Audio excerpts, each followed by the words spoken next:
Good afternoon, my dear students and my colleagues and senior faculty members, respected senior faculty members. Today we restart from that again chapter scale, and the subject name is engineering drawing and the chapter name is scale. So up to yesterday, already we covered that how many types of scale. So we have the plane scale, diagonal scale, isometric scale, comparative scale, vernier scale, and scale of chords. Clear? So we covered that 6 scale up to here in the yesterday lecture, and we also design and draw that scale, first type of scale, that is the plane scale. So we also draw and design that scale in yesterday lecture, and that is the plane scale. Okay, so now from today we start the second type of scale, that is the diagonal scale.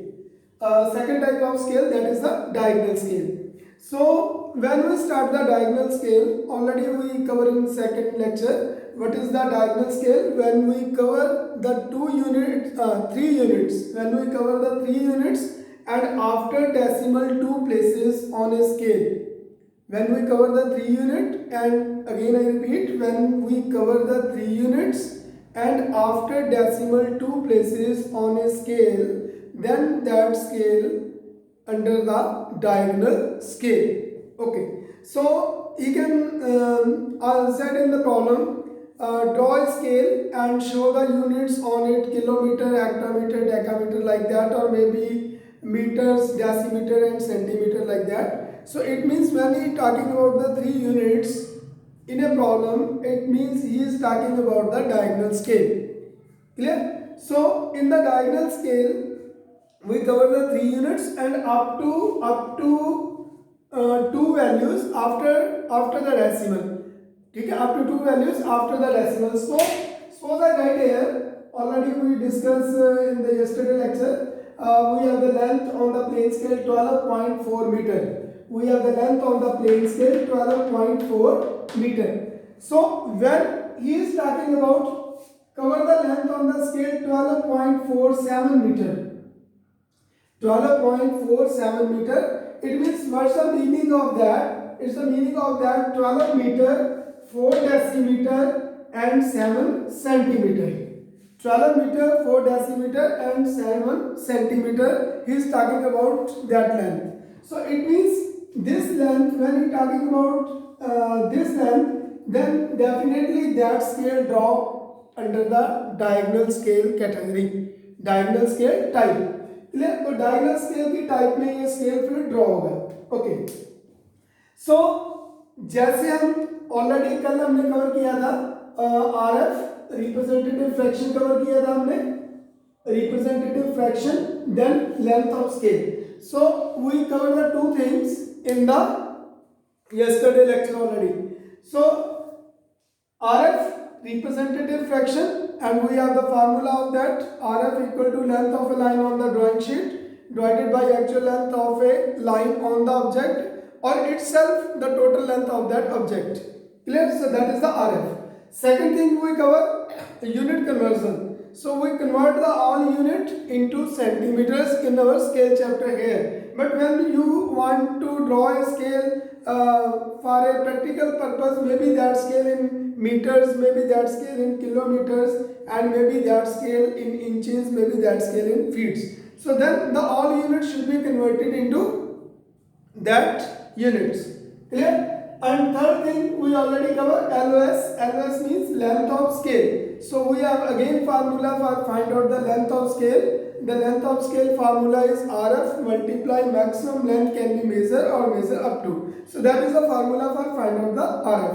So with that three calculations, RF, unit conversion and length of scale, we can easily draw the plane scale and as well as diagonal scale. So it means if we cover the calculation part, normally both are same in the plane and diagonal. It means we put the formula in the plane and diagonal scale, both are same. ठीक है, थोड़ा बहुत difference हो सकता है, कहीं आपको centimetre scale को मीटर स्केल में कन्वर्ट करना पड़े, या मीटर स्केल को सेंटीमीटर स्केल में कन्वर्ट करना पड़े, या किलोमीटर स्केल को आपको सेंटीमीटर स्केल में कन्वर्ट करना पड़े, ऐसा थोड़ा बहुत डिफरेंस हो सकता है. Otherwise the formula both are same in the both type of scale.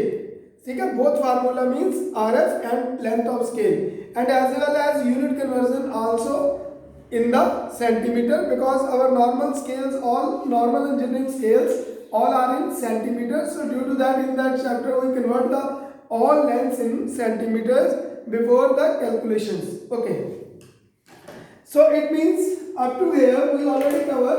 So RF is same in the as well as in the plane scale, calculation is same. Length of scale calculation is same as well as in the plane scale, and even unit conversion also in the same as well as in the plane scale. Is it clear?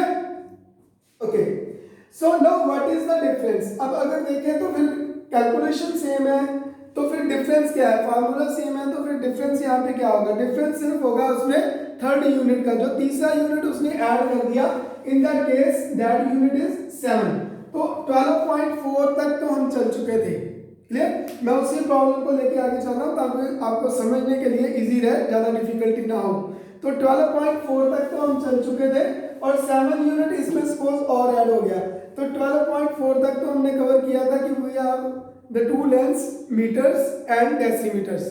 But when we add the 7 units then we have the 3 lengths. It means then he is talking about the 3 lengths, 3 units basically. That units are which?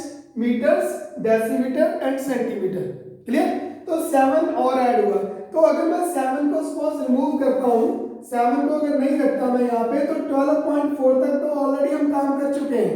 If I remove the 7, तो 12.4 तक already we have done the work. Clear? तो अगर 12.4 तक already हम काम कर चुके हैं, तो जितना हमने प्लेन स्केल ड्रॉ किया है, जितना हमने प्लेन स्केल ड्रॉ किया था कल, सेम उतना एज वेल एज पहले हमें ड्रॉ करना पड़ेगा. डायगोनल ड्रॉ करने से पहले as well as up to plain scale हमें वर्क करना पड़ेगा. Why? Because the calculation is same and formula same. So up to that we work here before draw the diagonal scale. So we work up to the plain scale first. तो it means इतना काम हमें as it is करना पड़ेगा, क्योंकि 12.4 metre को already हम represent कर चुके हैं. तो सिर्फ बात रहेगी 7 की, कि 7 को रिप्रेजेंट कैसे करना है. क्लियर? समझ आ गई? तो इट मींस प्लेन, जैसे हमने प्लेन स्केल ड्रॉ किया है, सेम हमें as well as diagonal scale को यहाँ तक कवर करना पड़ेगा पहले. ठीक है, फिर वो प्लेन में आगे कन्वर्ट होगा. Again that is converted in the plain scale. Clear? Again that is converted in the plane scale. Okay, so it means 12 metre है, तो 12 मीटर के यूनिट तो सेम ऐसे चले अप टू हियर, जैसे प्लेन स्केल में किया था. डायगोनल स्केल में भी अप टू 12, अप टू 13 और अप टू 14 मीटर तक यूनिट ऐसे ही चले. और अगला यूनिट हमने 4 था, 12 था मीटर, और अगला यूनिट था 4. नेक्स्ट यूनिट में था 4. तो 4 डेसीमीटर तक भी सेम एज इट इज ही चला. इट मींस 4 डेसीमीटर तक भी सेम एज इट इज ही चला. ठीक है, तो अब हमने करना diagonal. Diagonal, so what's the mean of diagonal? Basically concept stress on that point, diagonal. So what's the mean of diagonal? Diagonal means that is not vertical. Diagonal means that is inclined. When the line is inclined, then that say as a diagonal. We have a sphere. Suppose for example we have a sphere, and that is what, that lines are what, these are the two diagonals of that sphere. ठीक है, सो diagonal means inclined. तो diagonal करने के लिए हमारे पास ये जो पहला यूनिट है, ठीक है, उस यूनिट की जो हमने वर्टिकल स्मॉल लाइंस ली है, इस यूनिट की जो वर्टिकल स्मॉल लाइंस ऑलरेडी हमने up to plain scale draw की थी, इन्हीं वर्टिकल लाइन को ड्रॉ करने की जगह अगर हम इनको डायगोनली ड्रॉ कर दें, इंक्लाइन ड्रॉ कर दें, तो ये डायगोनल स्केल बनना शुरू हो जाएगा. क्लियर? तो अब हम ये देखते हैं कि इनको पहले हमने डायगनली कैसे करना है और स्टेप बाय स्टेप पूरे स्केल को फिर प्लेन को हम डायगनल में आगे कन्वर्ट करेंगे। Okay, so how that line should be at diagonal. सीट मैं यहाँ समझाता हूँ आपको। तो सपोज यहाँ तक हमने 12.47 तक काम कर लिया था, अप टू हियर 12.47 तक वर्क हो गया था और ये लाइन आ गई थी हमारे पास। ऑलरेडी ये बॉक्स हमारे पास बन गया था। अगर मैं इसको थोड़ा दोबारा रीड्रॉ कर दूं ताकि आपको क्लैरिटी हो जाए, तो ये बॉक्स हमारे पास बन गया था 0 से लेके इधर 10 के जो स्मॉल पॉइंट्स आए थे। So we are the first block already like this.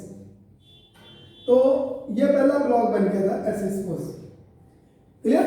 So we are this one is the first block.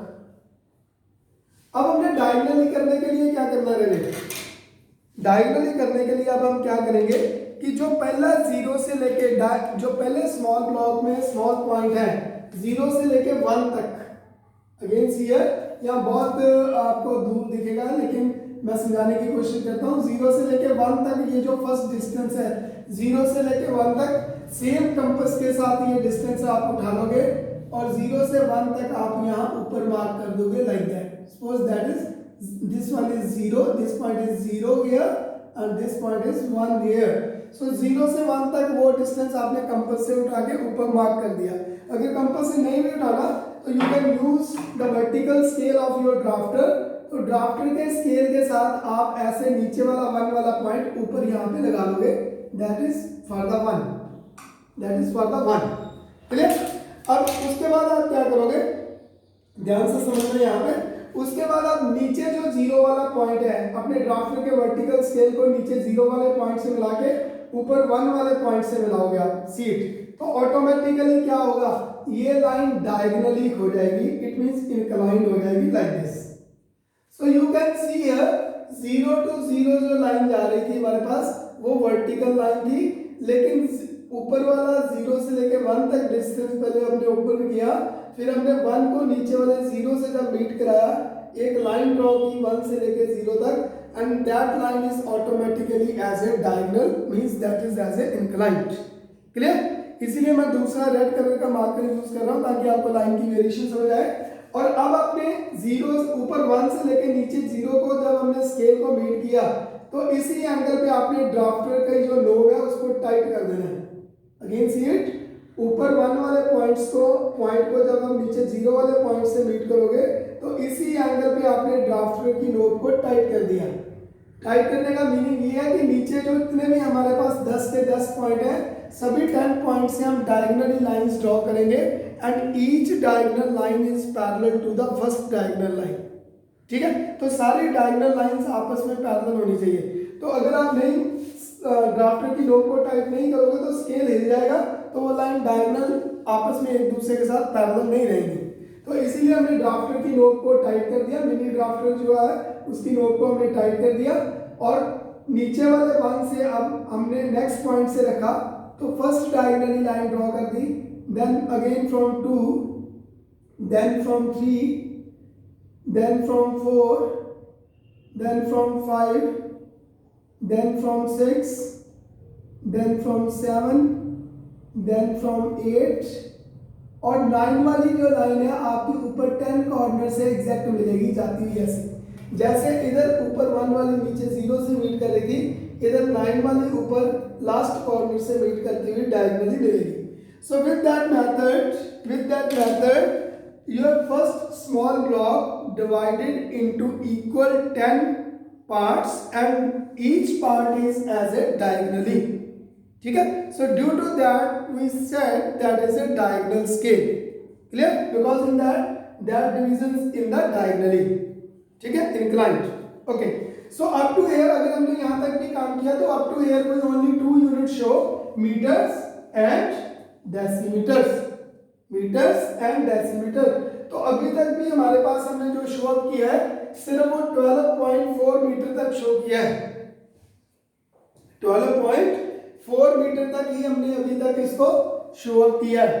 लेकिन अभी हमें नेक्स्ट क्या चाहिए, 7, नेक्स्ट पॉइंट कौन सा चाहिए हमें, 7। So for the 7 is what unit, first unit as a King Henry diameter did not try much के फार्मूले का according first unit is what metre, second is decimetre and third one is centimetre. तो 7 unit क्या रहेगा, centimetre रहेगा। ठीक है, so as per that step King Henry diameter did not try, we know it 1 metre equal to 10 decimetre, 1 metre equal to 10 decimetre. और जैसे हमारे पास क्या था कि 1 मीटर इक्वल टू 10 डेसीमीटर था, तो हमारे पास ये जो 1 मीटर का स्मॉल पार्ट था, हमने इसको स्मॉल 10 डिवीजन दे दी। ठीक है, तो 1 मीटर के स्मॉल पार्ट को हमने 10 डिवीजन जब दे दी, तो पर पार्ट जो है वो शो करना शुरू हो गया डेसीमीटर को। ठीक है, तो कितनी डिवीजन दी थी, 10, तो 10 डेसीमीटर को शो किया। So it means that is clear 1 metre equal to 10 decimetre. Clear, तो यहाँ तक तो हमने कर दिया, लेकिन अब आगे मीटर, डेसीमीटर और फिर नेक्स्ट पॉइंट 7 क्या है, centimetre. And as per in Henry diameter did not try much के स्टेप के according again we know 1 decimetre equal to what, 10 centimetre, 1 decimetre equal to 10 centimetre. तो इट मींस ये जो small division आई है हमारे पास डायगोनली, स्मॉल डायगोनली डिवीजन जो इंक्लाइंड आई है, अगर हमने इसके 10 पार्ट कर दिए तो वो सेंटीमीटर को रिप्रेजेंट करना शुरू हो जाएगा। ठीक है, that parts represent the centimetre now. Clear, जो डायगोनल डिवीजन आई है। तो पहले तो ऑलरेडी हमारे पास 1 मीटर बहुत छोटी यूनिट थी, तो उसको हमने किसी तरह 10 इक्वल पार्ट्स में कर लिया, तो वो मीटर की जगह डेसीमीटर को रिप्रेजेंट करना शुरू हो गई। लेकिन अब डेसीमीटर की यूनिट तो हमारे पास ऑलरेडी बहुत स्मॉल है, तो अगेन इसको 10 स्मॉल यूनिट में डिवीजन देंगे तो इट्स वेरी डिफिकल्ट, वो तो नजर भी नहीं आएगी नेक्ड आई से, because we have not a microscope here. ठीक है, और ना आपके पास है ना एग्जामिनर माइक्रोस्कोप लेके आपकी शीट चेक करेगा। ठीक है, तो इसको इसके डिवीजन फिर हम कैसे करें, इसको स्मॉल 10 पार्ट्स में, क्योंकि diagonal is very small, you can see here these red lines as a diagonal lines, and one red line to other red line we have the diagonal area, 1 unit diagonal area that represent the 1 decimeter।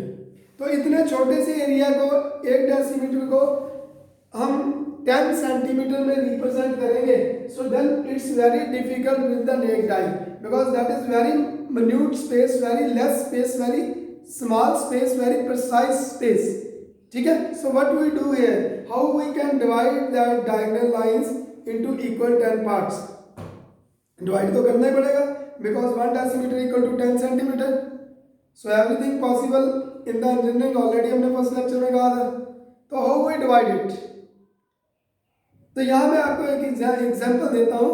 जब हमारे पास क्या होता है कि जब हमारे पास जमीन पे घर बनाने के लिए जगह नहीं बचती ड्यू टू ओवर पॉपुलेशन, तो फिर हम क्या करते हैं,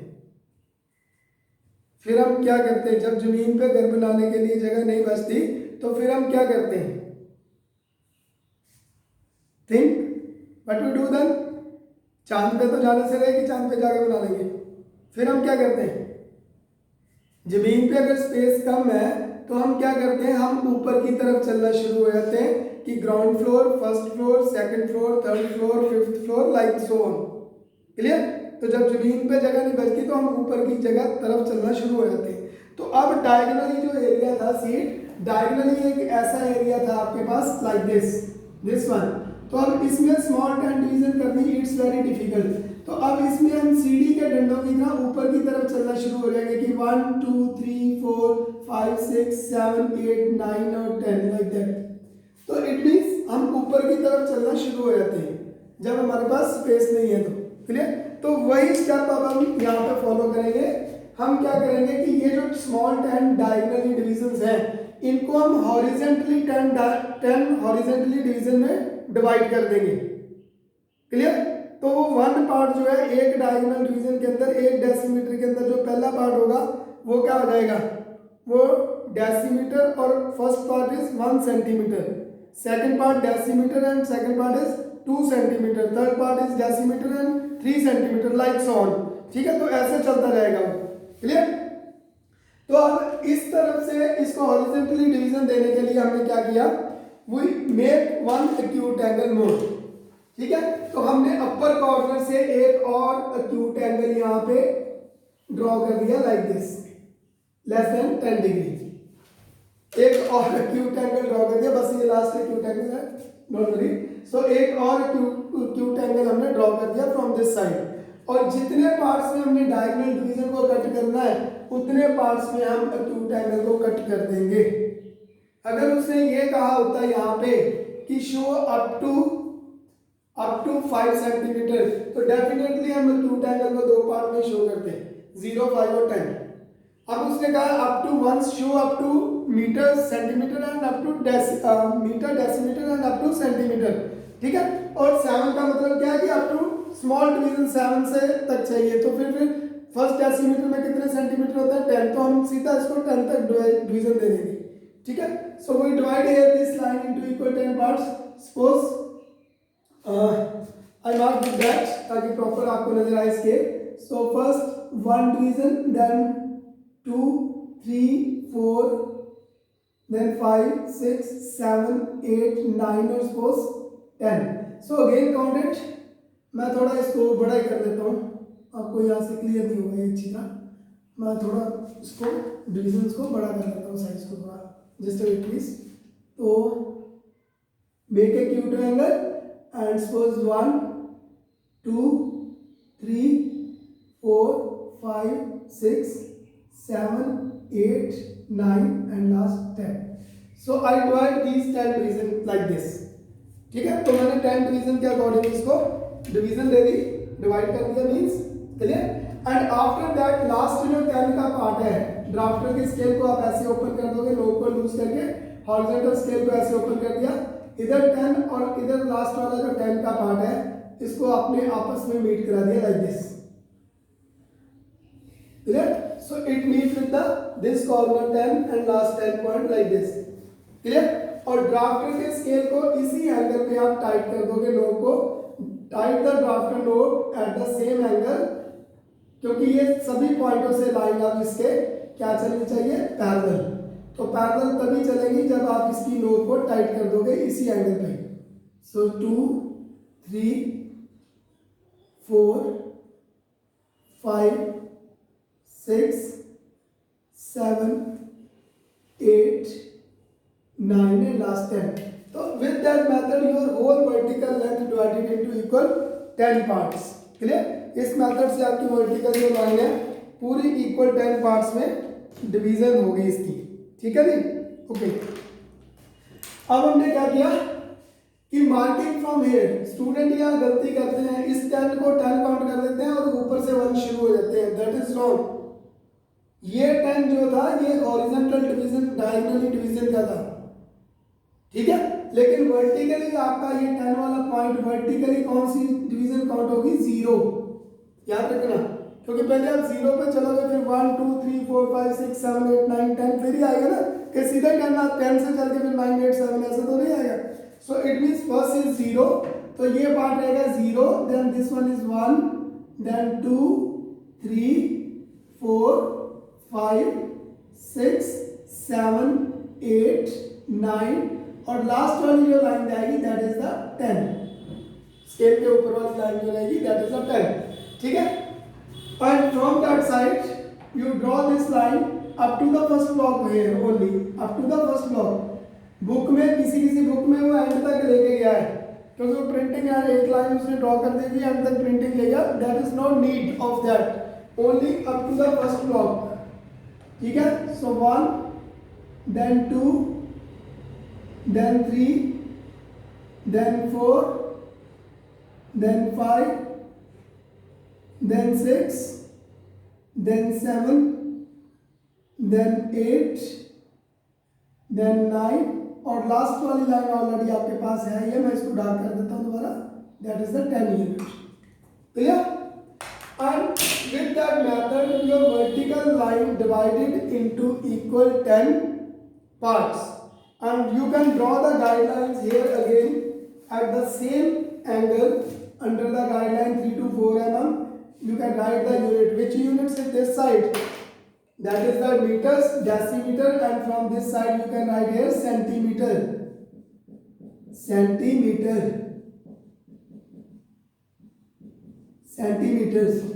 this side you represent the units are, these are the centimeters. ठीक है, तो with that method you can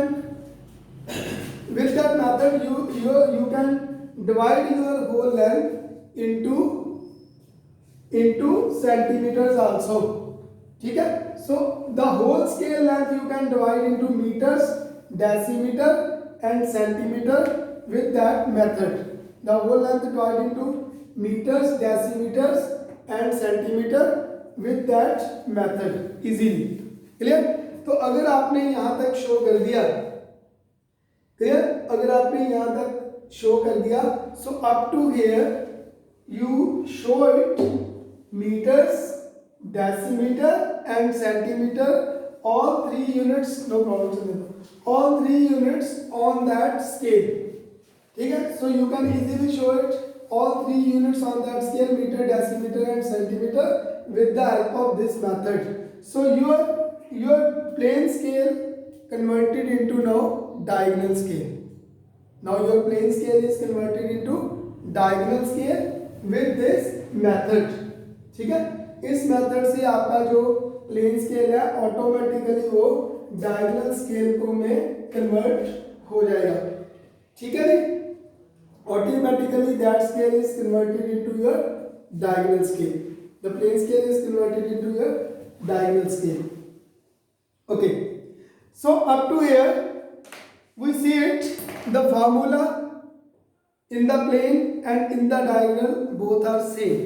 Again I repeat, जैसे हमने प्लेन में RF कैलकुलेट किया था, डायगोनल में भी RF वैसे ही कैलकुलेट किया जाएगा. प्लेन में यूनिट कन्वर्जन जैसे की थी, डायगोनल में भी सेम वैसे ही की जाएगी. ठीक है, और इवन प्लेन स्केल में कंटिन्यू कर दो इसको, और इवन प्लेन स्केल में जैसे हमने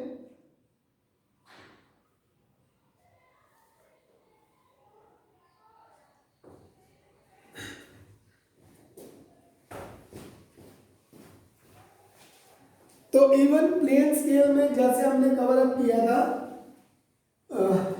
एक सेकेंड इंटरनेट कनेक्शन प्रॉब्लम हो रही है थोड़ी, तो okay, so up to here we discuss the diagonal scale. तो अगेन आई रिपीट, बीच में नेट कनेक्शन थोड़ी प्रॉब्लम हो गई थी. सो अगेन आई रिपीट कि जैसे हम प्लेन स्केल में RF कैलकुलेट करते हैं वैसे ही डायगोनल में कैलकुलेट होगा. जैसे हम प्लेन स्केल में यूनिट कन्वर्जन करते हैं, डायगोनल में भी सेम वैसे ही यूनिट कन्वर्जन होगी. और इवन जैसे हम LOS प्लेन स्केल में फाइंड आउट करते हैं लेंथ ऑफ स्केल, वैसे ही डायगोनल स्केल में भी LOS हम सेम एज इट इज ही फाइंड आउट करेंगे. क्लियर? तो it means if we see if we see about the calculations, both are same, and the plane scale we can easily convert into diagonal scale because up to 12.4 already we work it, and for the 7 unit add, it means 7 centimeter add. How we can add the 7 centimeter? Already we learned from this step. We draw the first small 1 decimeter unit into small 10 centimeters because 1 decimeter equal to 10 centimeter, and mark the 0 to 1 that point upper side on that scale, and from 1 to lower 0 meet the point upper 1 to lower 0. When we meet the point upper 1 to lower 0, then the line is automatically diagonal. Due to that we said that is the diagonal scale. So we meet it 1 to 0 as a diagonally, and your drafter knob should be tight at the same angle, and with the same scale you can draw the all vertical diagonally lines, all diagonal lines, basically all diagonal lines from the lower points 1 2 3 4 5 and so on up to 10. तो जैसे ऊपर वाला 1 वाला point आपका नीचे 0 corner से meet हो रहा है, ऐसे नीचे वाला 9 पॉइंट आपका ऊपर 10 कॉर्नर से मीट होगा. क्लियर? सो आफ्टर दैट ये डायगोनली लाइंस हो जाएंगी. After that for find out the centimetre units, we again redraw the acute angle from that side and cut that angle into equal 10 parts because 1 decimeter equal to 10 centimeters. और lower वाला part 0 जो है इधर 0 को meet करेंगे और अपने drafter के स्केल की नोक को इसी एंगल पे टाइट कर देंगे और उठा के अगले पॉइंट पे रखते रहेंगे और सारी लाइंस ड्रॉ कर लेंगे up to 10 like that. Clear? So up to here we can easily draw the diagonal scale and the plane scale easily converted into your diagonal scale. Is it clear? Okay. Now diagonal scale तो draw कर दिया, अब बात रहेगी marking की. How we can mark that scale means how we can show the distance on that scale as per the statement, as per the given in the statement. Okay. तो पहले मैं अभी 7 को नहीं काउंट करता. सपोज अभी मैं थोड़ा और स्टेप सिखाता हूँ एक दो बीच में आपको. पहले सपोज मेरे पास ये डिस्टेंस है, suppose 12.40. Suppose I have the distance here, show the distance 12.40. So how I cover the 12.40 first? It means 12 unit from that side and 4 unit for the decimeter and 4 unit from lower decimeter side 1, 2, 3 and 4. So this point 1, 2, 3 and 4. So this point 4 जिसको मैं dark कर रहा हूँ, this point 4 अगर यहाँ से हमने 90 degree extension line ऊपर ले ली and this distance easily showed 12.40. Clear? 12.40 because इसका जो 0 है हमारे पास last, that is unit what? That is the centimeter unit और सेंटीमीटर का 0 कहाँ है? बेस पे ही है. Clear? You can see here base पे ही है. So you can write at 12.40. लेकिन अब अगर मैं ये कहूँ कि उसने कंफ्यूज करने के लिए ये दे दिया कि show the units 12.01 metre, 12.0 just suppose 12.03 meter like that, 12.03 meter. तो it means इस केस में वो क्या कर रहा है? Sometimes the students are confused here. He is talking about the 2 units. Note here again in that case he is talking about the 3 unit. Central unit now in that case is 0. Clear? It means decimeter unit in that case is 0.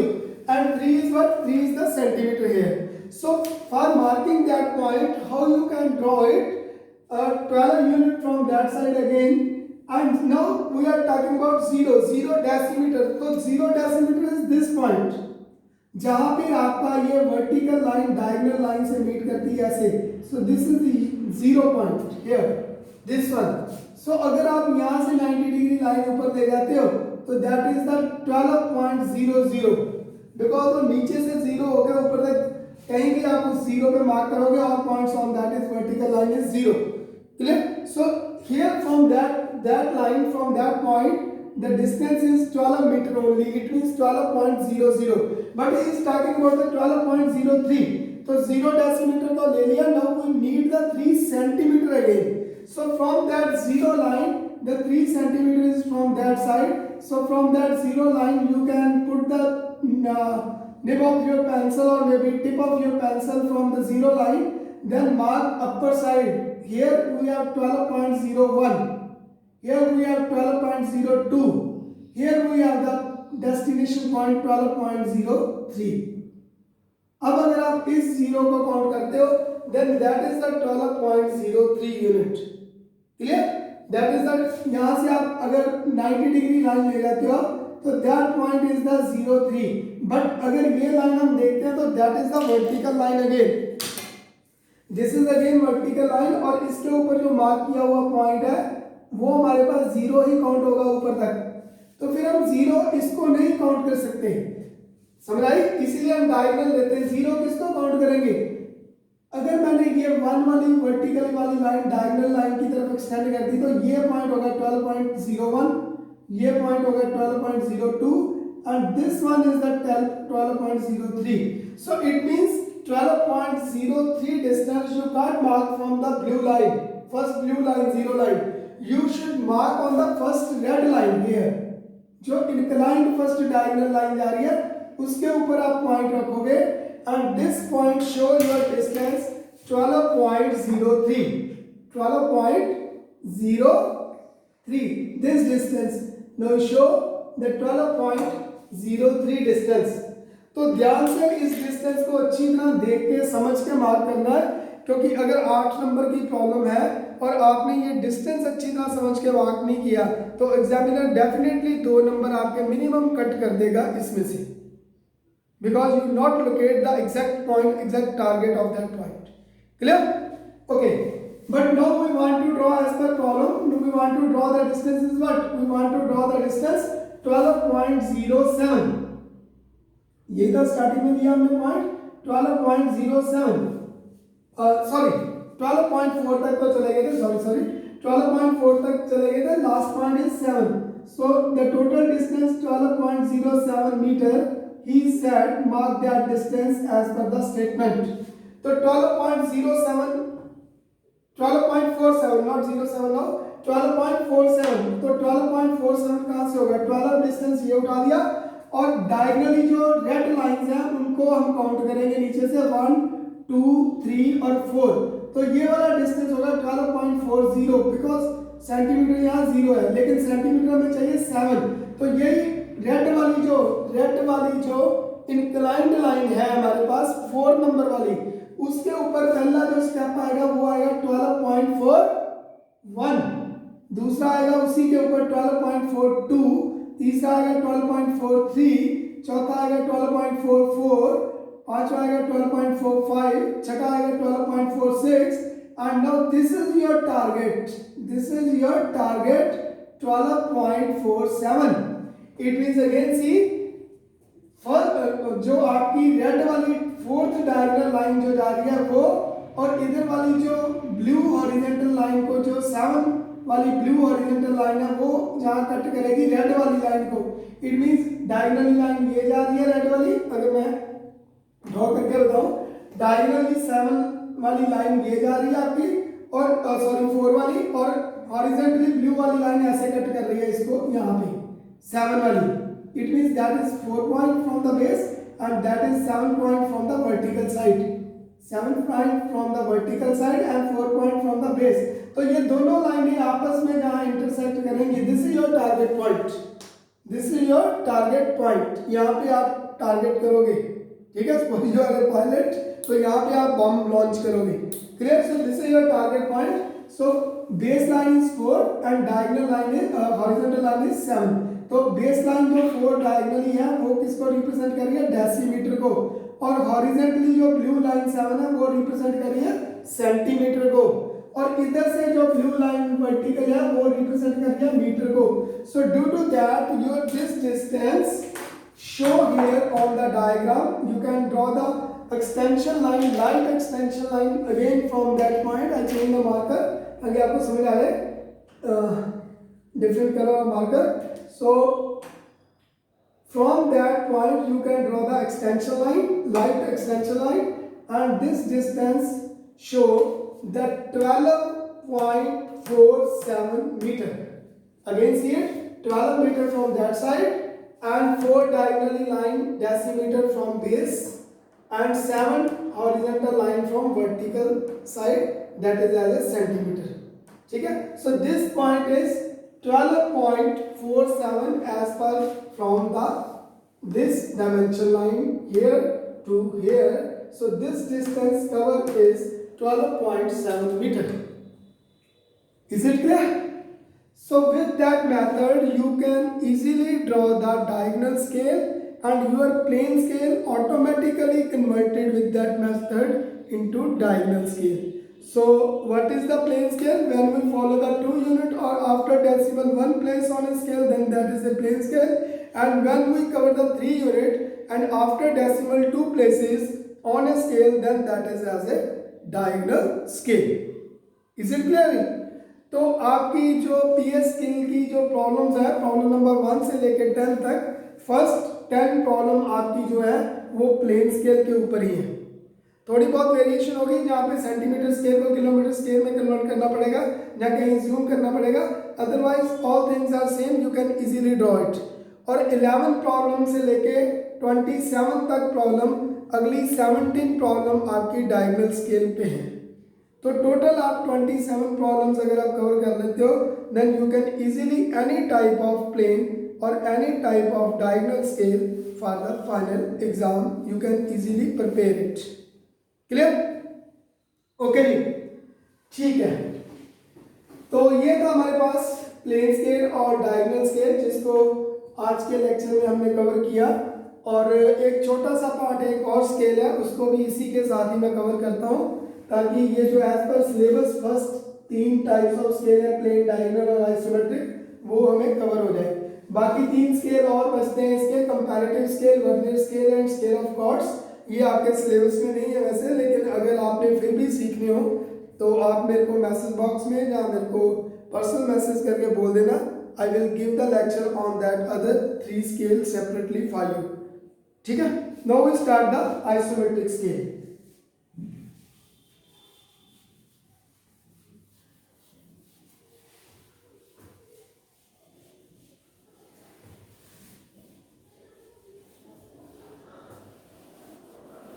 तो मैं यहाँ पे again repeat कर रहा हूँ, I am taking these lecture specially for two students, they are staying in the at the home due to the कोविड-19। तो नहीं कहेंगे अब हम 21 ही कह देंगे, क्योंकि दोबारा 22 ही कह देंगे, क्योंकि दोबारा शुरू हो चुका है। सो ड्यू टू कोविड-22, ठीक है। तो आप प्लीज़ जो गवर्नमेंट की तरफ से, स्टेट गवर्नमेंट की तरफ से, सेंट्रल गवर्नमेंट की तरफ से या डॉक्टर्स की तरफ से जो आपको प्रिकॉशन दी गई है, प्लीज़ आप उन प्रिकॉशन को ज़रूर फॉलो कीजिए और अपने को, अपने घर वालों की लाइफ को और अपने पड़ोसियों की, अपने सिटी के लोगों की, अपने स्टेट के लोगों की, अपने कंट्री के लोगों की लाइफ को सेव कीजिए। ठीक है। सो आई विल ट्राई कि आप घर बैठे 1-1.5 घंटा मेरे साथ अगर टच रहते हो तो कम से कम, अगर जैसे मैं कल वाली वीडियो देख रहा था तो मोर देन 300 स्टूडेंट्स और पर्सन्स ने फॉलो की है। तो अगर मैं टोटली कैलकुलेशन ऑफ आवर्स करूं तो 300 आवर्स, 300 आवर्स जो मैंने लोगों की लाइफ के मेरे ख्याल से सेव किए, कि उनको एक जगह बिठा के अगर उन्होंने ये पूरी वीडियो वॉच किया तो आप भी अगर 1 घंटा या 1.5 घंटा मेरे साथ बैठते हो तो आपके 24 आवर में से 1 आवर या 130 आवर्स जो आपकी लाइफ के, ये कह लो कि लर्निंग के लिए यूज़ हो रहे हैं, वो आपकी लाइफ को सेव भी कर रहे हैं अगर आप बाहर ज़्यादा नहीं घूमते तो। Okay, so again I am coming on my topic isometric scale. Third one scale is the isometric scale. This one now I started. Isometric scale. Isometric scale कोई ज़्यादा लंबा चौड़ा स्केल नहीं है। मैं पहले आपको थोड़ा इसको ड्रॉ करना बता देता हूँ। It's very easy scale, it's not a tough scale. ठीक है, वेरी इजी। इसमें सिर्फ 3 लाइनें होंगी। ठीक है, पहले मैं आपको ड्रॉ करना बताऊंगा, फिर मैं प्रैक्टिकल बताऊंगा कि ये क्यों ड्रॉ करते हैं, क्या यूज है इसका। तो इसमें 3 लाइन्स होंगी आइसोमेट्रिक स्केल में। Only we have the 3 lines. First line is always at 0 degree as a horizontal line, and the second line on that scale that is at 30 degree. 30 degree क्यों होती है ये भी आगे चल के बताऊंगा, पहले ड्रॉ करना देख लो मेरे साथ कि कैसे होगा ये। So second line is 30 degree and next line is, third line is 45 degree. तो ये 3 लाइन्स का स्केल है हमारे पास, 0 डिग्री, 30 डिग्री एंड 45 डिग्री। तो मैं 30 डिग्री लाइन के ऊपर ये स्केल बेस करेगा बेसिकली, तो इसलिए मैं इसको रेड कलर से मार्क कर देता हूँ, थोड़ा डेंजर कलर से। So 30 degree and other line is at 45 degree. Other line is on at 45 degree. So this is at 45 degree. तो ये 3 लाइन होंगी, clear? Again repeat here. First 0 degree, then this one is at 30 degree, and this one is at 45 degree. Clear? Okay. अब इसमें हम करेंगे क्या? इसमें हमारे पास जो 45 डिग्री वाली लाइन है उसको अभी हम 10 पार्ट्स में, 1-1 सेंटीमीटर के 10 पार्ट्स में डिवीजन दे देंगे। 1-1 सेंटीमीटर के 10 पार्ट्स में। सपोज 1, 2, मैं थोड़ा सा पार्ट को दूरी कर देता हूँ, सपोज आपको इजीली क्लियर हो जाए। मैं वैसे डिवीजन दे देता हूँ। सपोज 1, then 2, 3, 4, 5, 6, 7, 8, 9 और 10। तो सपोज एक एक सेंटीमीटर में मैंने 10 पार्ट्स में डिवीजन दे दी 1, 2, 3, 4, 5, 6, 7, 8, 9 और 10 लाइक दिस। क्लियर? एक एक सेंटीमीटर पे डिवीजन दे दी मैंने और it's are not hard and fast rule की 10 ही दो। ठीक है, ये आपको जितना लंबा चौड़ा ऑब्जेक्ट है उसके अकॉर्डिंग दे सकते हो। 5 तक ऑब्जेक्ट की अगर लेंथ है तो आप 5 सफिशिएंट, 10 तक है तो 10, 20 तक है तो 20 like that. So from that point, ये जो डिवीजन दी आपने, from that point draw the perpendicular lines. Perpendicular याद रखना, perpendicular to its base, zero line के साथ परपेंडिकुलर होनी चाहिए ये line, and up to only 30 degree, not 0 degree, up to only 30 degree. Draw a perpendicular line at the angle of 45 degree up to only the 30 degree, but that perpendicular should be the base। बच्चे यहाँ क्या गलती करते हैं exam में कि 45 degree पे खोल दिया ड्राफ्टर और ड्राफ्टर वहीं टाइट रहने दिया गलती से और ये लाइन परपेंडिकुलर ऐसे खींच दी। No, this perpendicular is wrong because this perpendicular is 90 degree with the 45, not with the base। क्योंकि अगर बेस के साथ इसको लेके जाओगे तो वो तो कोई एंगल बना रही है लाइन बेस के साथ from this side. Clear? So the perpendicular should be the base, ये याद रखना, perpendicular should be with the base. तो जैसे पहले परपेंडिकुलर लाइन बेस के साथ ले ली, ऐसे आप सभी पॉइंटों से परपेंडिकुलर लाइंस ले लोगे। Suppose like this 9, 8, then 7, then 6, then 5,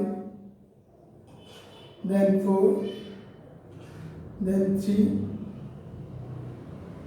then 2, and last one is then 2, and last one is 1। Clear? So perpendicular to the base, draw the projection from that point cut already at the 45 degree angle, draw the projection from that point and that should be up to only 30 degree line and that projection should be perpendicular to the base, that's all।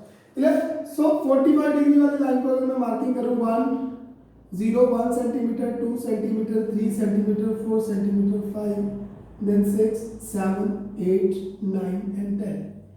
तो मैंने इसको 10 division में cut किया, it means 10 centimetre में मैंने इसको cut कर दिया। कौन सी लाइन को?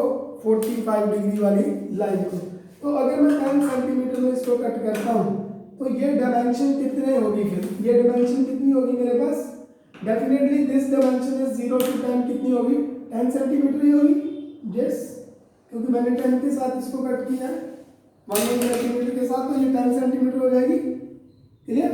और 10 सेंटीमीटर को देखो तो 100 mm हो जाएगी। 1 सेंटीमीटर इक्वल टू 10 मिलीमीटर। ठीक है, so due to that is the 100 mm। Clear? Okay, तो ये वाली मार्किंग नीचे भी आ गई मेरे पास, रेड लाइन पे भी 1, 2, 3, 4, 5, 6, 7, 8, 9 और 10। तो वही मार्किंग नीचे आ गई। तो ये 0 से लेकर 10 तक ये लेंथ भी कितनी हो गई? How much? अगर ये 0 से 10 तक 10 सेंटीमीटर थी, 100 mm थी, वही मार्किंग 90 डिग्री नीचे ली, तो ये 0 से लेकर ये भी मार्किंग नीचे आ गई 10 तक। तो ये लाइन कितने मिलीमीटर हुई? कितने मिलीमीटर हुई? 100? No no dear, no. यही गलती बच्चे करते हैं एग्जाम में भी। That is not 100। ये 100 तब होती जब 45 डिग्री के पैरेलल ये 30 डिग्री वाली लाइन होती, तब 100 होती। ठीक है ना? बिकॉज ऑलरेडी क्या है हमारे पास, अगर कोई लाइन ऐसे देखो, अगर मैं यही कह लूँ कि 0 to 1 डिस्टेंस है, कोई लाइन ऐसे है और इसके पैरेलल ही आपने दूसरी लाइन 0 to 1 ड्रॉ कर दी, तो डेफिनेटली ये क्या हुई? उसके पैरेलल ही हो जाएगी 0 to 1 की। लेकिन अगर आपने यहाँ पे इसके इंक्लाइंड लाइन ड्रॉ की है तो that is not parallel to this. ठीक है, अगर ये 45 डिग्री वाली लाइन है तो अगर इसके हॉरिजॉन्टली जब अलग डिग्री के एंगल पे ड्रॉ कर दिया so that line is not parallel to this. So इसलिए ये सेम लेंथ नहीं होगी। क्यों? क्योंकि when the line is parallel then the same length, when the angle of the line is increase then the length of line is decrease. Clear? तो वो line decrease हो जाएगी। तो इट मीन्स ये 100 नहीं होगी। अगर ये 100 नहीं होगी तो फिर ये कितनी होगी? अब क्वेश्चन ये उठता है कि अगर ये 100 नहीं होगी, रेड वाली लाइन अगर 100 मिलीमीटर नहीं है तो फिर ये कितनी है? If that is not as a 100, मैं आपको डायमेंशन देके बताता हूँ यहाँ पे थोड़ा। अगर ये 100 नहीं है, suppose 0 to 10 is your here, तो अगर ये 100 नहीं है तो then that is how much from here to here? That is 81.65% approximately from the 100। तो ये फिर 100 नहीं होगी, ये 100 का 81.65% होगी। 100 का 81.65% होगी। On the other words, you can write here that is the 19.35% lesser than the 100. That is 19.35% lesser than the 100. On the other words, you can ask. Clear? So that is not as a 100. ठीक है, ये कितनी बची? 81.65%। ये length हमें कितनी मिली? 81.65%। तो ये जो 81.65% हमारे पास लेंथ है, इसी लेंथ को हम बोलते हैं आइसोमेट्रिक स्केल। इसी लेंथ को हम बोलेंगे आइसोमेट्रिक स्केल। क्लियर? तो अगर आप ये इतना ड्रॉ कर देते हो तो ये मैक्सिमम 4 नंबर का गुरु नानक देव यूनिवर्सिटी में तो 4 नंबर के आसपास क्वेश्चन आता है, ये अगर आया तो ठीक है। और पीटीयू में भी 5 नंबर के आसपास ही आएगा अगर आया तो ये 4 या 5 जहाँ अदर यूनिवर्सिटीज में भी इतने का आएगा। तो ये 4 या 5 नंबर का क्वेश्चन आप इजीली ड्रॉ कर सकते हो। ओनली 3 लाइन का क्वेश्चन है, ठीक है। So that is 81.65% from the 100, ठीक है। तो इस केस में फिर क्या होगा? इस केस में हमारे पास ये जो ग्रीन लाइन है इसको हम एज ए कवर करेंगे plane scale, PLAIN, plane scale. Plane scale की तरह नॉर्मल स्केल भी कह सकते हैं। क्यों कवर किया? क्योंकि जितने नॉर्मल स्केल के ऊपर, प्लेन स्केल के ऊपर आपके ऊपर डिस्टेंस है 1 सेंटीमीटर, 2 सेंटीमीटर, 3, उसी के साथ इसको कट दिया तो उसी स्केल का कंपैरेटिव बन गया ये लाइन, उसी स्केल के कंपैरिजन बन गई। तो it means that is a plane scale, ठीक है। और अब क्वेश्चन आ गया इसको आइसोमेट्रिक स्केल क्यों कवर करते हैं? अब आया इसका प्रैक्टिकल यूज। इसका नाम तो आइसोमेट्रिक स्केल है, दैट्स ऑल। लेकिन why the name of that is isometric scale and why the use of that scale, ठीक है ना। अब कुछ टीचर जो मेरे जैसे हैं जिनको ज्यादा नॉलेज नहीं है ड्राइंग की, तो वो बनाना तो सिखा देते हैं बच्चों को कि ठीक है ऐसे बन जाएगा, जब बच्चे बना भी देते हैं बुक से देख के। लेकिन प्रैक्टिकल एग्जाम्पल क्या है और क्यों आइसोमेट्रिक स्केल कहते हैं ये बताना बहुत जरूरी है। Clear? Now see what is the isometric scale. Basically if we cover the isometric, ठीक है, ज्यादा डेप्थ में आइसोमेट्रिक वर्ड को या आइसो को मैं आइसोमेट्रिक चैप्टर में कवर करूंगा, लेकिन अभी यहाँ थोड़ा आइसोमेट्रिक स्केल और आइसोमेट्रिक ऑब्जेक्ट की बात करते हैं।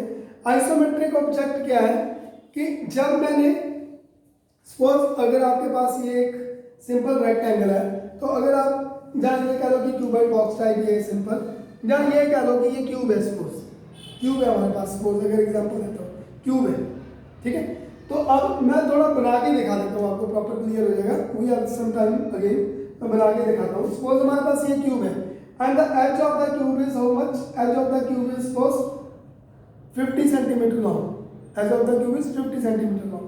तो आइसोमेट्रिक व्यू में क्या आता है बेसिकली, पहले थोड़ा समझ लो इसको। आइसोमेट्रिक व्यू में क्या होता है कि अगर मैं क्यूब के तीनों व्यू ऐसे ही बना रहा हूँ कि ये क्यूब का सपोज हमारे पास फ्रंट व्यू था, ये क्यूब का टॉप व्यू था और ये क्यूब का साइड व्यू था, क्योंकि तीनों व्यू क्या हो गए? Scale. Already we cover in the first chapter, तीनों व्यू स्केल हो गए। तो अगर मैं क्यूब को ऐसे बना रहा हूँ then that is the orthographic projection of a cube. लेकिन अब कभी कभी क्या आता है कि cube is very simple object, cube नहीं है, कोई टिपिकल ऑब्जेक्ट है हमारे पास जिसमें उसके दूसरे व्यू कवर नहीं हो रहे प्रॉपर, ठीक है। जब वो बनने के बाद दिखेगा कैसा, जहां आपका ऑब्जेक्ट बनने के बाद दिखेगा कैसा, वो वेंडर को क्लियर नहीं हो रहा, ठीक है। तो डिजाइन इंजीनियर क्या करता है कि उसी ऑर्थोग्राफिक व्यू के साथ ही आपको एक आइसोमेट्रिक व्यू दे देता है। ऑर्थोग्राफिक व्यू के साथ ही आपको एक आइसोमेट्रिक व्यू दे देगा कि ये ऑब्जेक्ट बनने के बाद आपका ऐसा क्यूब दिखेगा। क्लियर? ताकि उसको क्लियर हो जाए कि ये जो ऑब्जेक्ट है ये इसका टॉप व्यू है, ये इसका सपोज फ्रंट व्यू है, और ये इसका सपोज ये फ्रंट व्यू है, तो ये इसका सपोज साइड व्यू है। क्लियर? तो उसको तीनों को देख के क्लियर हो रहा है कि ऑब्जेक्ट बनने के बाद ऐसा दिखेगा। ठीक है? सो बेसिकली आइसोमेट्रिक व्यू देने का ये रीजन होता है ड्राइंग के साथ, ताकि अगर ऑब्जेक्ट कॉम्प्लिकेटेड है, लाइक आपके पास ये फ्यूज है, ये कट आउट है, सपोज ऐसा फ्यूज है, कॉम्प्लिकेटेड है, फ्रंट से कुछ और है, बैक से कुछ और है, ये साइड व्यू कुछ और है इसका, तो ऐसा कॉम्प्लिकेटेड ऑब्जेक्ट है, तो बनने के बाद ऑटोमेटिकली ऑब्जर्वर को, जब वेंडर को क्लियर हो जाए कि ये ऐसा दिखेगा, इसलिए हम आइसोमेट्रिक व्यू देते हैं। और आइसोमेट्रिक व्यू में होता क्या कि इसकी जो बेस लाइन है दोनों, वो 30-30 डिग्री टिल्ट कर देती है। अब हम आते हैं अपने मेन क्वेश्चन पे। ये जो आइसोमेट्रिक जब व्यू बनाते हैं वो कैसे बनता है, क्यों बनता है, आइसोमेट्रिक चैप्टर में ज्यादा डिटेल में बताऊंगा, लेकिन अभी ये समझो कि इसकी ये जो बेस लाइन है ये भी 30 डिग्री बेस के साथ होती है, और ये बेस लाइन भी 30 डिग्री बेस के साथ हो जाएगी। तो जब कोई भी line, see it now, when any line is parallel to any plane, अगर कोई भी लाइन किसी प्लेन के साथ पैरेलल रखते हैं तो वो उसकी ट्रू लेंथ नजर आएगी। जैसे मैंने यही लाइन कह लो, तो ये लाइन इस मैंने बोर्ड के साथ, board is a plane, vertical plane suppose, इसके साथ पैरेलल रखा, तो ये इसकी ट्रू लेंथ नजर आई from A to B. A to B इसकी ट्रू लेंथ नजर आई इस प्लेन, इस स्केल की सपोज। लेकिन अब अगर मैंने ए पॉइंट को फिक्स कर दिया और बी को 30 डिग्री टिल्ट कर दिया, अब 90 डिग्री देखा तो बी का प्रोजेक्शन कहाँ फॉल करेगा। अब अगर मैंने 90 डिग्री देखा तो बी का प्रोजेक्शन मेरे पास यहाँ फॉल कर रहा है पीछे, here on this point. Is it clear? It means the projection of the B is now here, suppose small b, like this. Clear? तो पहले जब मैंने पैरेलल रखा था तो मेरे पास ट्रू लेंथ आई 100। अब बात आपको समझ आएगी, ट्रू लेंथ आई 100। अब मैंने 30 डिग्री जब टिल्ट कर दिया तो अब ये स्मॉल लेंथ मेरे पास जो आई, that is the 81.65% from the true length, and that is your isometric scale. Clear? तो इसका ये फंडा है, क्यों ड्रॉ करते हैं, क्योंकि जब भी हम किसी ऑब्जेक्ट को प्लेन ऑफ प्रोजेक्शन के साथ 30 डिग्री टिल्ट कर देते हैं तो वो टोटल लेंथ का 81.65% रह जाता है। Is it clear? ठीक है? तो अब ये तो इसका फंडा था कि 81.65% क्यों आई। ठीक है? ये तो इसका फंडा था कि ये तो रीजन था कि क्यों आई। नाउ द प्रैक्टिकल एप्लीकेशन, मैंने कल यस्टरडे के लेक्चर में बताया था कि practical application is very very compulsory for the engineering student specially. Otherwise वो रट्टा लगा लेंगे कि ठीक है ये स्केल ऐसे बनता है, बात खत्म, और साल बाद 1.5 साल बाद भूल जाएंगे जब वो इंडस्ट्री में जाएंगे। लेकिन प्रैक्टिकल एग्जाम्पल अगर यहीं बता देंगे तो इंडस्ट्री में जाके भी इस चीज़ को याद रखेंगे कि हाँ एक स्केल ऐसा ड्रॉ किया था, वहाँ पे ये प्रैक्टिकल एग्जाम्पल थी इसलिए ऐसा हुआ था। क्लियर? तो प्रैक्टिकल एग्जाम्पल क्या है? प्रैक्टिकल एग्जाम्पल ये है कि जब भी आप किसी ऑब्जेक्ट को प्लेन ऑफ प्रोजेक्शन के साथ 30 डिग्री टिल्ट करते हो तो वो टोटल लेंथ का 81.65% आ जाएगा। 31 डिग्री टिल्ट क्यों करते हैं? For the visuality and clarity of the object. आपने शोरूम में गाड़ियां लगी देखी होगी, कभी भी गाड़ी 90 डिग्री नहीं लगी होती, गाड़ी को हमेशा ऐसे थोड़ा सा टिल्ट करके लगाया जाता है, हल्का सा वॉल के साथ। जहां से आप बाहर से देख रहे हो, शोरूम के बाहर के ग्लास से देख रहे हो, तो आपको गाड़ी हल्की सी ऐसे टिल्ट होती नजर आएगी। ठीक है? और इवन आप auto fair exhibition new Delhi में देखते हो, जहाँ प्रगति मैदान में लगती है हर साल, तो उसमें इवन गाड़ियां जिस रैंप पे होती हैं वो और उसको टिल्ट तो करते हैं, इवन जिस प्लेन पे पड़ी होती है, जिस प्लेन पे उसके टायर होते हैं, उसको भी हल्का सा टिल्ट किया होता है ताकि उसकी छत भी नजर आए एंड तक, ऊपर तक कैसे। Clear? So what's the reason of that? Reason यही है कि for the visuality and clarity of the all sides of your object with the isometric projection. ठीक है? आपके आइसोमेट्रिक प्रोजेक्शन में दिख जाएगी। अब इस स्केल की एप्लीकेशन कहाँ पे है? इस स्केल की एप्लीकेशन कहाँ पे है? अगर सपोज आप एक कार की ड्राइंग बना रहे हो, ऑर्थोग्राफिक प्रोजेक्शन में बना रहे हो, तो ठीक है ये नॉर्मल स्केल आपका चल रहा है, ऑर्थोग्राफिक प्रोजेक्शन में जितनी लेंथ है उतनी स्केल से लेते जा रहे हैं, ड्राइंग बनती जा रही है। लेकिन मैं कहूँ कि उसी गाड़ी की आपने आइसोमेट्रिक प्रोजेक्शन में ड्राइंग बनानी है, then dear the thousand dimensions in a design of a car. हजारों डायमेंशन हो गई। When I am in JCB, I will design the 20-ton JCB crane in our department with our seniors. So thousand dimensions of A JCB crane. तो हर dimension का अगर मैं calculator के साथ 81.65, 81.65, 81.6 calculate करने पे बैठ जाऊं तो मेरे को 10 दिन इसी में लग जाएंगे। क्लियर? तो अब वहां पे डिजाइन इंजीनियर क्या करते हैं? डिजाइन इंजीनियर अपने ऑब्जेक्ट को मैक्सिमम जिस स्केल तक आपने ड्रॉ करना है, एक नॉर्मल स्केल की लेंथ उसकी 20 या 30 लेके एक आइसोमेट्रिक स्केल ड्राइंग शीट पर ड्रॉ कर दिया जाता है। ऐसे जैसे मैंने 10 सेंटीमीटर तक रखी, उसमें 20 सेंटीमीटर रख लेंगे, 30 रख लेंगे ना 100 तक रख लेंगे। तो एक आइसोमेट्रिक स्केल ड्रॉ कर दिया जाता है और उस आइसोमेट्रिक स्केल के साथ ऐसी ब्लैंक कार्डबोर्ड की आपको स्टिप मिल जाती है मार्केट से।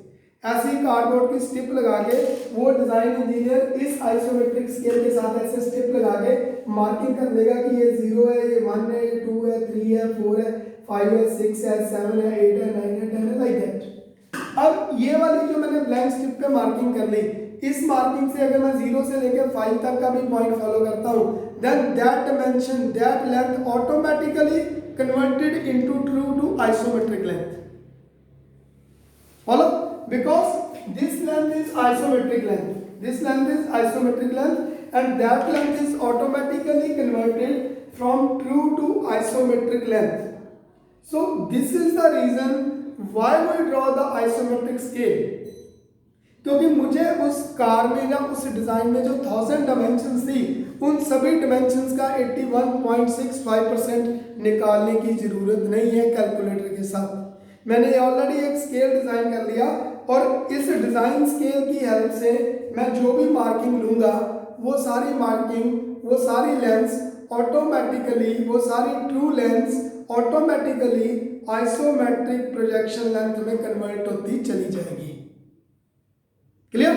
सो this is the fun, this is the reason why we draw the isometric scale. Clear? So this is the isometric scale and this is the reason why we draw the isometric scale. Is it clear? तो ये सारा reason है कि हम isometric scale क्यों draw करते हैं और ये मेन फंडा है आइसोमेट्रिक स्केल ड्रॉ करने का।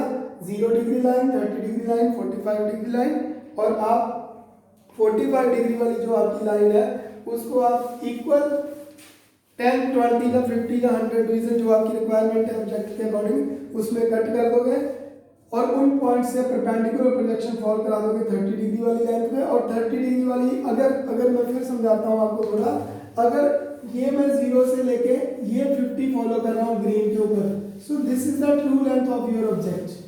लेकिन अगर ये 0 से लेके ये रेड लाइन के ऊपर मैं 50 फॉलो कर रहा हूं, this length, so this length is 81.65% of the true 50। तो ये ट्रू लेंथ जो 50 है उसका ऑटोमेटिकली 81.65% हो जाएगी। तो यहां मेरे को कैलकुलेशन नहीं करनी पड़ी कि what is the 81.5%, 81.65% of the 50 mm। Clear? So this is the fun of scale. एक ही बार ये स्केल ड्रॉ किया और कार्डबोर्ड की ब्लैंक स्ट्रिप के साथ, जैसे अभी बताया था मैंने, ब्लैंक स्ट्रिप के साथ हमने मार्किंग की और उस मार्किंग के थ्रू अगर मैं कोई भी लेंथ यूज कर रहा हूं तो that length is automatically converted into isometric length from the true length. Clear? So this is the fun of the isometric scale. Clear जी? ठीक है? सो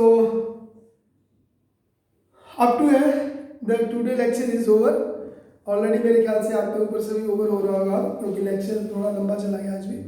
तो एनीहो, थैंक यू वेरी मच और specially thank you for my colleagues, for my senior teachers, for my senior faculty members जो lecture को देख के और अपने स्टूडेंट्स के साथ भी आगे उसको पास ऑन कर रहे हैं और जो मुझे अप्रिसिएशन मैसेज भी सेंड कर रहे हैं। ठीक है? तो जरूरी नहीं अप्रिसिएशन, अगर मैं कहीं गलत भी हूँ तो आप मेरे को लिख के मेरे मैसेज बॉक्स में, फेसबुक पे या व्हाट्सएप पे या कॉल करके भी मुझे आप करेक्ट कर सकते हैं, मुझे बता सकते हैं। तो thank you very much again. और एक मैं आपकी तरफ से, स्टूडेंट सभी की तरफ से, मैं जो भी लेक्चर फॉलो करते हैं ये चीज़ चाहूँगा कि आप प्लीज़ कमेंट बॉक्स में कमेंट ज़रूर लिखा करो कि आपको आज का लेक्चर कैसा लगा। ठीक है?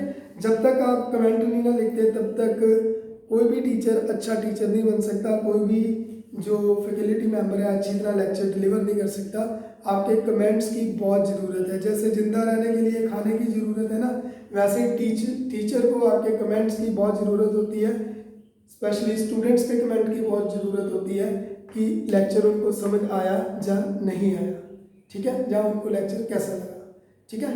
So thank you very much again, और मिलते हैं कल नए लेक्चर के साथ, नए टॉपिक के साथ, and tomorrow we will discuss the topic projection of planes, projection of point का जो बेस है, क्वाड्रेंट मॉडल है, उसको हम डिस्कस करेंगे again in detail. So thank you very much.